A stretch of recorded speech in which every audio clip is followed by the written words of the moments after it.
Et c'est comme ça que le mot entre dans l'usage quotidien, et ça va devenir donc le mot que nous employons toujours quand nous disons à propos d'un programme politique, non mais c'est pas un programme réaliste, c'est de l'idéologie. Ça veut dire qu'on préfère ses convictions, ses idées à la réalité. Voilà l'origine du mot.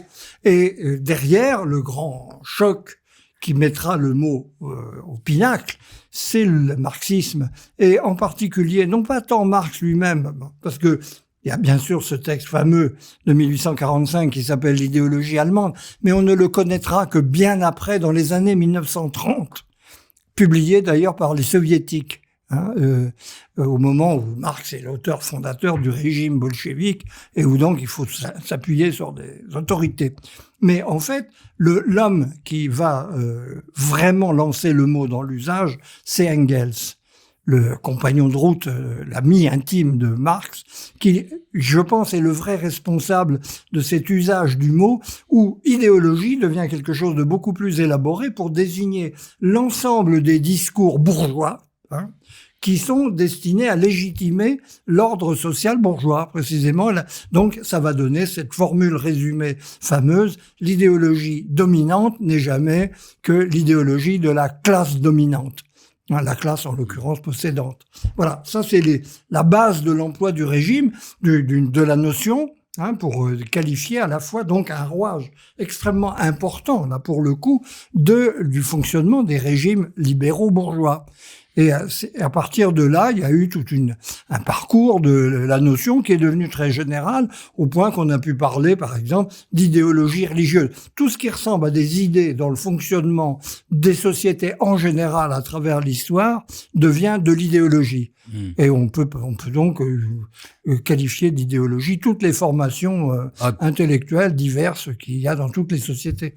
Puisque c'est Lénine qui reprend à son compte d'un coup et qui parle d'idéologie dans un sens positif pour dire les bourgeois ont une idéologie. Nous en avons une. Il était plus cohérent d'ailleurs que la plupart des marxistes parce qu'il y avait pour lui une idéologie socialiste, la sienne. Il avait. Et donc il était plus dans le vrai à mon sens. C'est ce qu'on va voir. Et du coup cette utilisation par Lénine est en quelque sorte consacrée par Hannah Arendt qui le reprend à l'envers. Elle n'est pas léniniste. Non, mais qui systématise cet emploi-là. Tout à fait. Et du coup, on reviendrait presque au sens original. Oui. Et du coup, le double sens du mot devient consacré, en fait, à travers son histoire.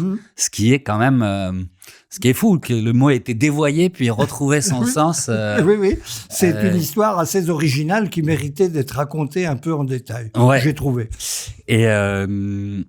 Et du coup, cette histoire du mot idéologie commence en même temps que l'histoire du passage à l'autonomie, parce que pour vous, c'est indissociable. D'abord, la différence. L'idéologie, on peut résumer ça dans une formule très simple. L'idéologie, c'est le discours social qui succède à la religion pour définir la compréhension de l'ordre social existant. Et ce qu'on peut faire de cet ordre social existant, la religion étant la justification de son caractère traditionnel. C'est ça la différence, alors que l'idéologie, c'est l'autre grande caractéristique de ce discours, c'est d'être tourné vers l'avenir et de définir les possibilités qui s'ouvrent à l'action humaine, précisément dans un système autonome, où l'humanité est responsable de l'ordre qu'elle crée dans le temps. Et c'est donc, pour qu'il y ait idéologie, il faut qu'il y ait une société tournée vers le futur, une société futuriste, et une société qui se comprend elle-même historiquement. Elle a un passé qui est différent du présent, tourné vers un avenir qui naîtra de l'action au présent, c'est la politique, qui déterminera la forme future de la société. C'est un changement complet de compréhension de ce qu'est la vie collective. Et c'est ça qui fait l'importance de l'idéologie. C'est qu'elle est ce sur quoi n'importe lequel d'entre nous, qu'il le sache ou non, s'appuie pour se dire, voilà d'où nous venons, voilà où nous pouvons aller, on espère. On peut aussi craindre d'aller dans telle ou telle direction. Et donc, au présent, cela implique tel et tel choix. Voilà comment on peut y aller. Alors ça veut dire que sur chacun de ces points, en plus, il y a une dispute.